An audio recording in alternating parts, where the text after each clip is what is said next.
Algonquin, Anishinaabe Nation, and that we commit to fighting for justice for the First People of this land.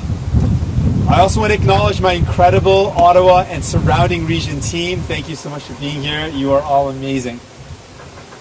We're here to talk about one of the things that's on a lot of people's minds, how we can come out of this pandemic by investing in people and supporting the folks that need help, investing in our healthcare, tackling the housing crisis. How can we help people out and how can we afford to do that? And we know why people are worried, because they've seen liberals and conservatives kind of go from the same playbook, either one or two options. Either they cut the help that people need, every time they make a promise they'll cut something else, or they put the pressure back on the same people that have actually sacrificed so much in this difficult time. They put the burden back on workers or small businesses. We are the only party saying it doesn't have to be that way. We've been saying we believe that the ultra-rich should pay their fair share so we can invest in people. And today I want to talk about closing some of the loopholes specifically and increasing enforcement as a way to raise funds. We've heard from a lot of public sector workers in the CRA who said if they had the right resources, if they had enough resources and staffing, they would be able to, with enforcement alone and closing loopholes alone, they would be able to increase revenue by $25 billion a year. And we look at what's happened over the past 6 years. The past 6 years while Justin Trudeau's been in power, despite the Panama Papers and a number of other documents that have shown the super wealthy hiding their fair share, or not paying their fair share, hiding their wealth, despite that, there's not been a single conviction in 6 years for tax evasion. Not a single conviction. We know that we can do better. Justin Trudeau and conservatives before him have let the super rich have a free ride. We want to put an end to that. We want to put an end to the offshore tax havens. We want to make sure that we are closing loopholes. We want to make sure that we are giving the CRA enough resources by investing in staffing and tools so that they can crack down with enforcement and increase revenue. We can invest in a future. And to do that, if you believe that the super wealthy should pay their fair share, if you believe we need to increase enforcement for the super wealthy and make sure that wealthy corporations are actually contributing fairly, if you believe in that, then you need to vote. The only way we can make this happen is by voting, and by voting New Democrat. The Liberals haven't done this. They might promise a number of things in this campaign, but they won't deliver because we've seen their track record. They don't want to make this a priority. They have not made the wealthy pay their fair share. We are going to do that. So if you want to make that happen, so we can invest in people, invest in a brighter future, you need to vote. Donc, un grand merci d'être ici. Je suis ici avec mon équipe de Ottawa et aussi la région autour d'Ottawa. Je suis tellement fier de mon équipe, donc merci d'être ici. Et aujourd'hui, on va parler de comment on peut faire payer le juste part des autres riches pour investir dans les gens. Parce que plusieurs personnes ont des préoccupations. Ils ont peur pour l'avenir parce qu'ils ont vu les anciens gouvernements, les gouvernements libéraux et conservateurs, dans une crise économique, soit couper l'aide aux gens, soit mettre plus de pression sur les épaules des travailleurs et travailleuses. On est le seul parti avec une troisième option.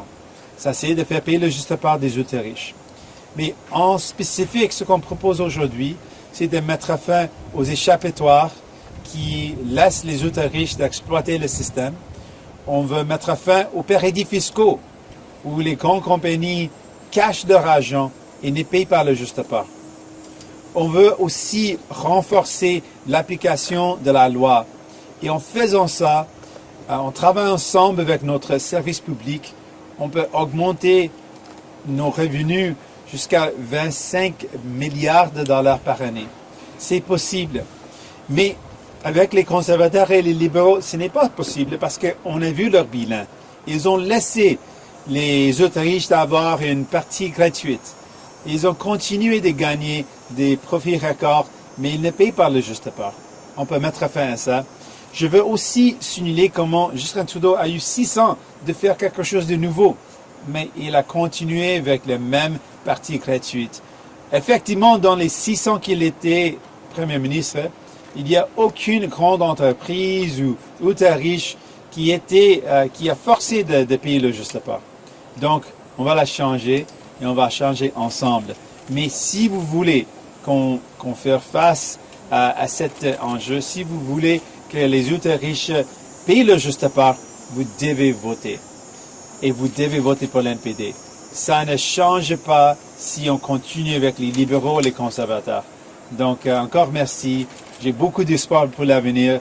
On sait que si on ose ensemble, on peut bâtir une meilleure société. On peut mettre fin aux paradis fiscaux échappatoires. On peut renforcer l'application de la loi pour investir dans les gens. C'est possible. On va le faire. Merci beaucoup. First question, we have Abigail Bimman from Global News. Good morning. Over here. Hey. I know you've been asked this quite a few times, but I don't feel that you've given an answer. Would you support an Aaron O'Toole minority government? See, the problem with and I don't mind the question, I welcome people asking, is that I don't want, I'm running in this campaign to become prime minister. And so the question requires me to accept defeat. I'm not going to do that. I'm fighting for people. We're not going to give up. We're going to fight to the end because we believe strongly that people deserve a new Democrat government. But I get your question. You're asking my position on the Conservatives. And let me be very clear. I do not believe Aaron O'Toole will make the decisions necessary to help people out. We've seen his government's track record. They might campaign for things right now, but we have seen what Conservatives done, which is to cut health. And then we saw Justin Trudeau criticize Mr. Harper's cuts to healthcare and then implement the very same cuts or continue with those very same cuts when he became prime minister. So I don't think that Mr. Trudeau would be a good prime minister to help us make the decisions necessary to make the super rich pay their fair share to invest in people. So I think neither Aaron O'Toole or Justin Trudeau will be the right prime minister to help us come out of this pandemic, to give people the help they need, to invest in the solutions that people need. So neither of them are the good option for people. New Democrats are the only option that's going to lift up people, invest in healthcare, and make the super rich pay their fair share so we can invest in the things that people need. On your announcement today, the idea of closing the loopholes and taxing the ultra-rich is, exactly what you campaigned on in 2019. Why do you think this will bring more people to you this time around? We just saw a bunch of billionaires go to space while people went through the worst economic crisis of their lives. People are pretty frustrated with that. They're saying, why is it that we have a system that I can work as hard as I want, keep on struggling, but I don't get ahead? And they look at the super wealthy, and just because they're billionaires, they don't pay their fair share. That doesn't sit right with people. And if we started making sure that the super wealthy just paid their fair share, paid what they should be paying, we could invest in the solutions that people need. We could invest in healthcare. We could tackle the housing crisis. We could do so much more. So people want to see that happen. I think we're in a different time now, and people are more open to this, and people want to see this happen. And we're the party saying we can do it. Next question, Kevin Gallagher, CTV News. Good morning. It's been a long time. You want to bring a mic up? I think I can. We're just adjusting. I'm too tall. All right. That's the customer service you get with New Democrats. I appreciate it. I'm around all week. Listen, I'd like some more details. We've heard you talk about closing tax loopholes before. Specifically, can you give us some specifics about what you would do? Is this legislation? Is this something that can be done through regulation? It seems that there's a very broad subject, and I don't feel like a lot of Canadians quite understand. How much money does this mean for tax revenue?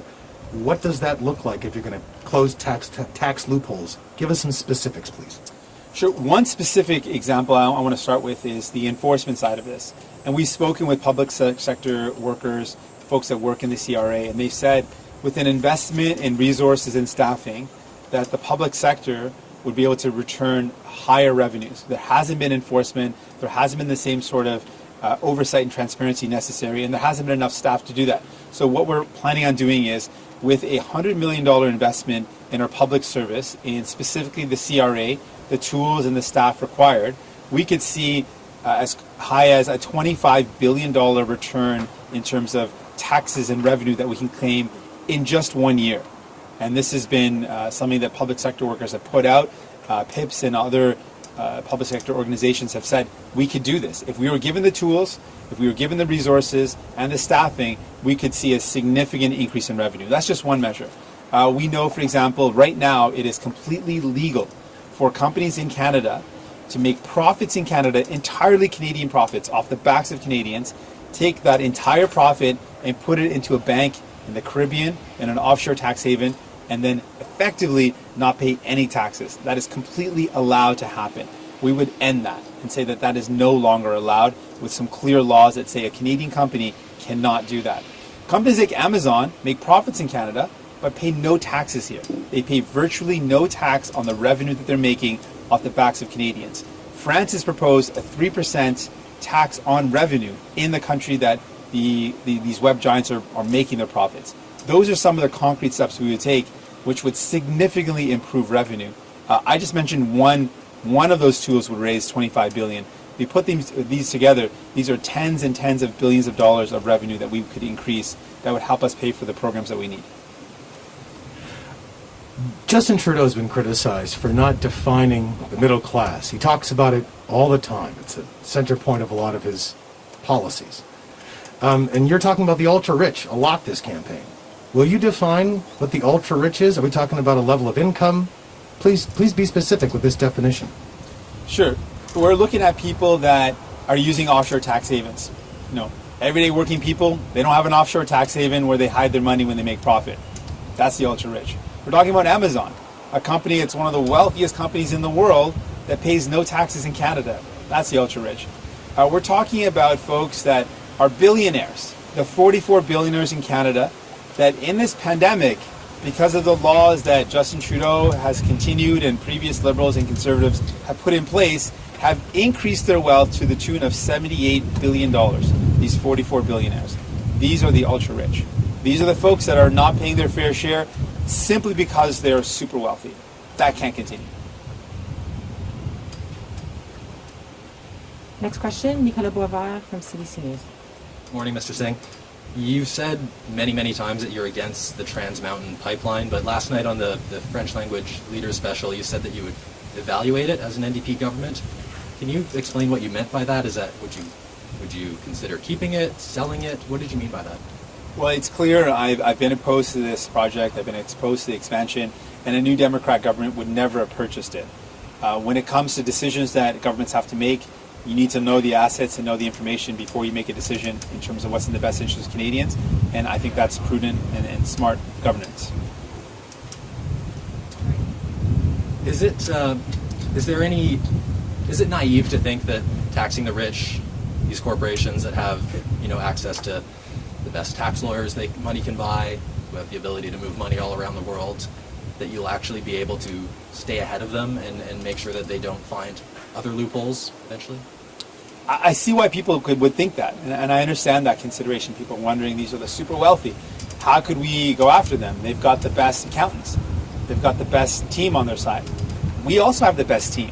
We have some of the most professional and well-trained public service workers. And if we funded them appropriately, staffed up enough workers, and gave them the tools necessary, they absolutely could crack down with enforcement to tackle tax evasion and make sure the super wealthy were paying their fair share.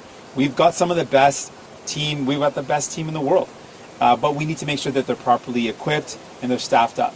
And so our accountants and our Canadian workers in our public service, given the right tools, could absolutely make sure that the super wealthy pay their fair share, without a doubt. Prochaine question, Sébastien Desrosiers, Radio-Canada. Bonjour, Monsieur Singh. Bonjour. Le thème de l'environnement est très présent dans votre discours. Vous vous êtes opposé très clairement au projet d'expansion de l'oléoduc Trans Mountain. Mais hier, vous avez dit être prêt à évaluer le futur de ce projet-là. Est-ce que vous vous engagez à annuler l'expansion de l'oléoduc Trans Mountain? C'est la même réponse que j'ai donnée il y a quelques journées. On est contre ces projets. C'est clair que c'était une mauvaise décision. On est contre les subventions pétrolières et on va tout de suite mettre fin aux subventions pétrolières qu'on on a un gouvernement néo-démocrate. On pense qu'on doit investir dans l'énergie renouvelable, on doit investir pour un avenir où on réduit nos émissions et crée des bons emplois qui nous aident dans la lutte contre la crise climatique. Donc ça, c'est notre priorité. Mais avec chaque décision qu'on fait comme gouvernement, on doit évaluer tous les faits avant de prendre une décision qui est dans les intérêts des Canadiens et Canadiennes. Dans certains cas, vous êtes très clair, comme par exemple dans le cas du projet de troisième lien dans la région de Québec, un projet qui ne se ferait pas. Pourquoi ne pas prendre un engagement aussi ferme quant à Trans Mountain? Avec la troisième ligne, c'est une décision d'un investissement pour commencer un projet. Et dans ce cas, c'est clair qu'on a une opportunité d'investir dans les projets qui vont réduire nos émissions. Et la troisième ligne, ce n'est pas un projet qui amène ou qui suit notre but pour faire face à la crise climatique. Ça, c'est pourquoi ce n'est pas un projet que je préfère d'investir. Je pense que ce n'est pas une bonne utilisation de nos ressources. Mais on est prêt de travailler ensemble avec le Québec pour trouver des autres projets, des autres investissements dans l'infrastructure où on peut améliorer la qualité de vie, mais aussi réduire nos émissions et faire quelque chose pour défendre notre environnement et faire face à la crise climatique. Next question, Chris Reynolds from Canadian Press. The NDP has made some big spending promises. We've got guaranteed livable income for folks.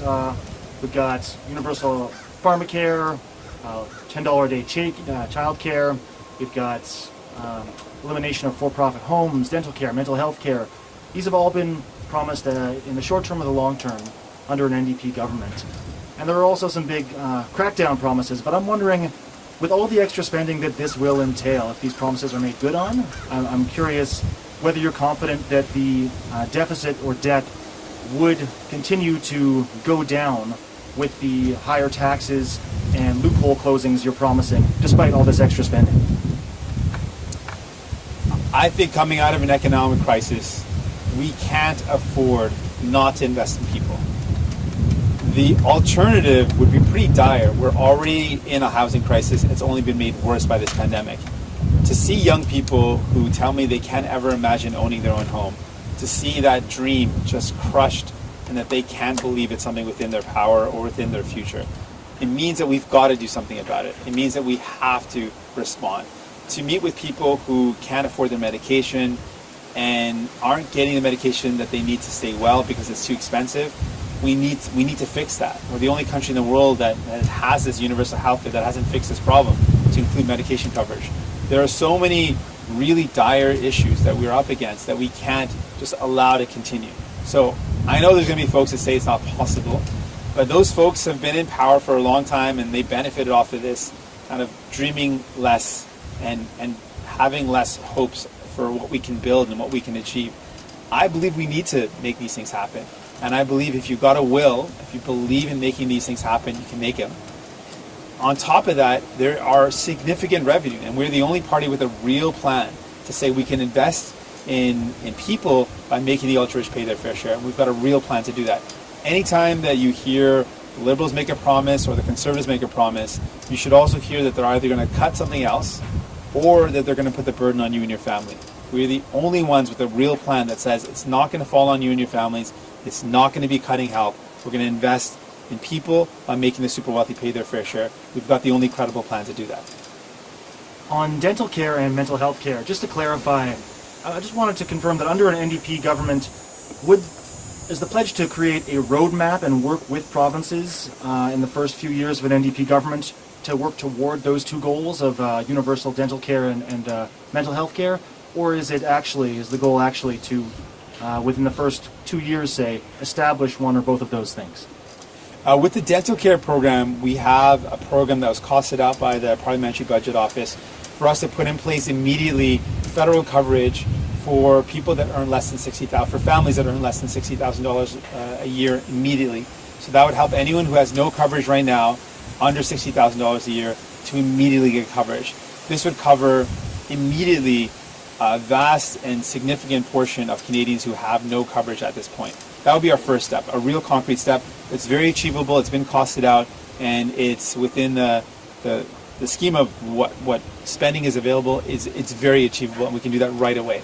And our ultimate goal is we want to make sure that dental care is included in our healthcare system, and that would take some more work and more negotiation, working with provinces and territories, work that we're not afraid of doing, but we want to immediately start with a program that would give people coverage.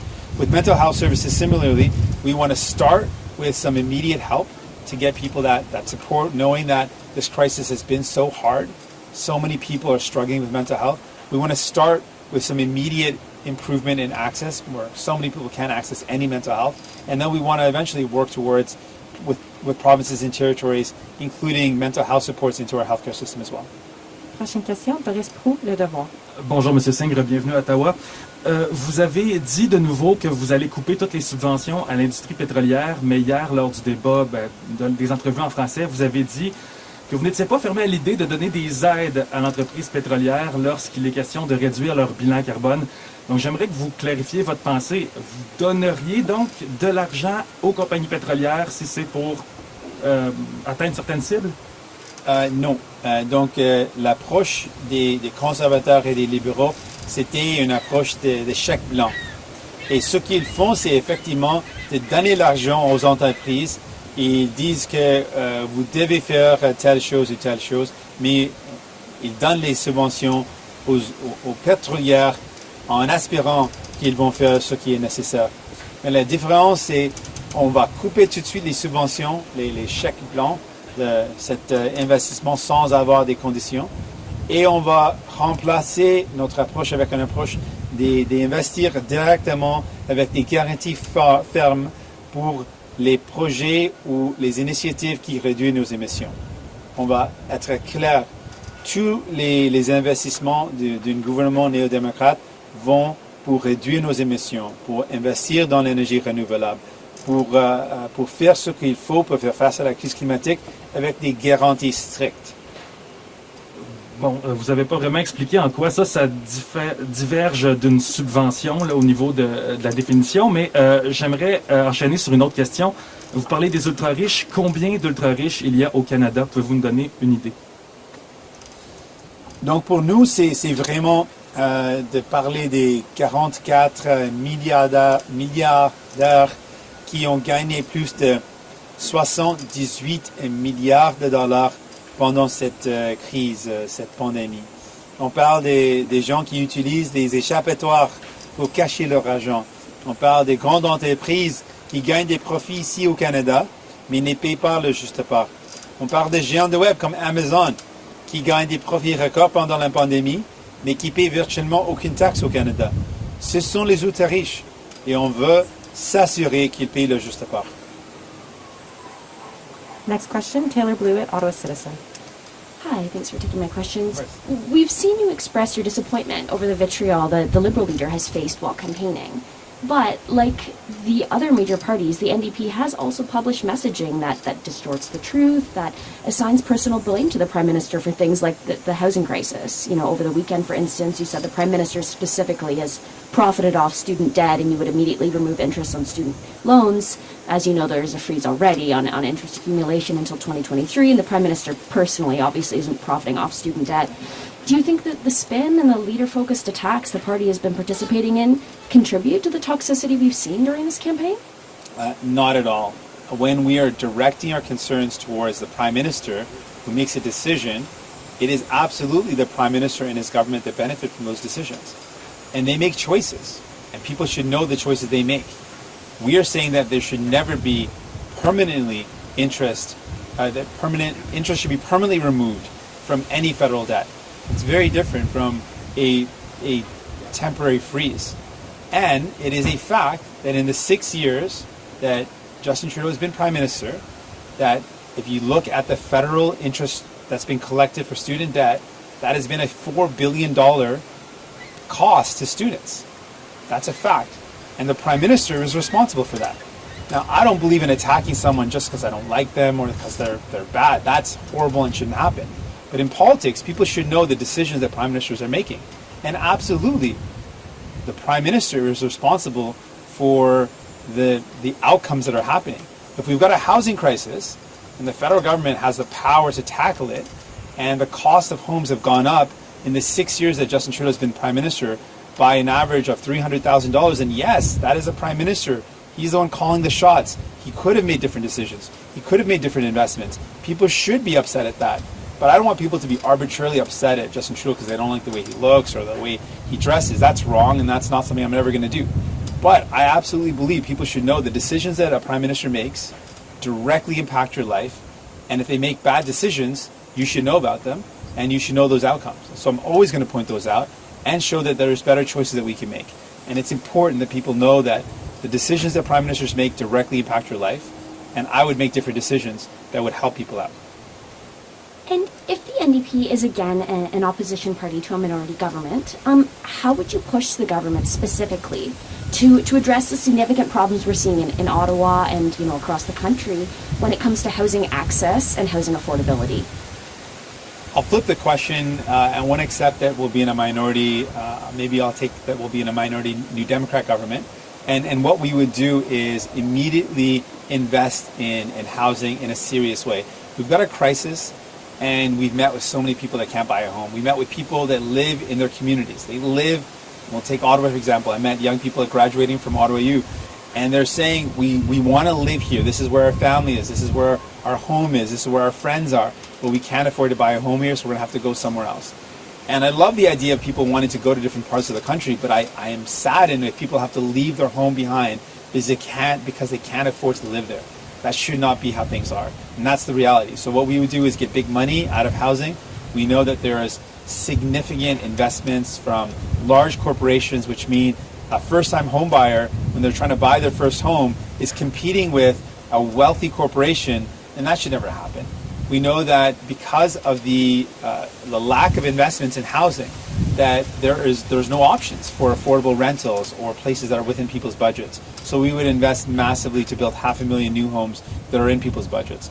We want to take this housing crisis seriously, not just talk about it and make announcements about it, but we want to do something about it. Justin Trudeau has had 6 years, and it's true, in those 6 years, he has the worst record on housing affordability amongst all OECD countries. That's a criticism of his decisions, and I think we can make better decisions.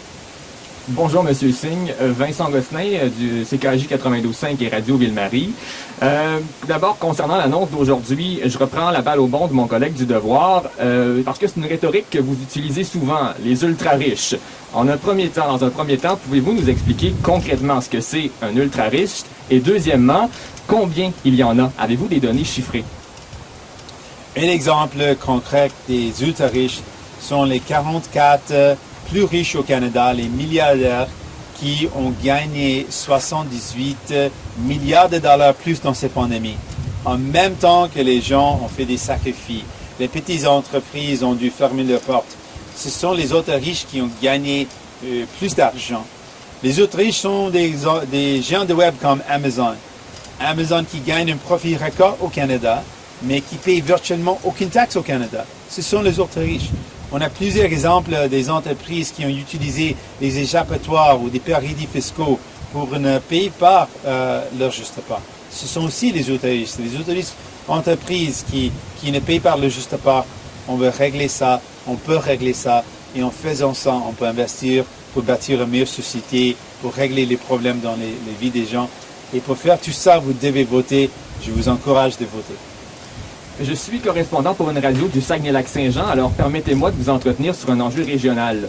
Dans la région du Saguenay-Lac-Saint-Jean, on a la petite Madison Lamar, qui est atteinte d'une maladie grave et qui doit recevoir un traitement qui coûte 2,8 millions de dollars. Santé Canada vient tout juste d'homologuer ce traitement-là, mais veut négocier le prix avec les pharmaceutiques, et la petite Madison a besoin de son traitement d'ici au 21 novembre. Alors c'est une question de vie ou de mort. Monsieur Blanchet du Bloc québécois s'est engagé à faire tout ce qui est possible en son pouvoir pour l'aider. Pouvez-vous vous engager aujourd'hui à aider la petite Madison à obtenir son traitement?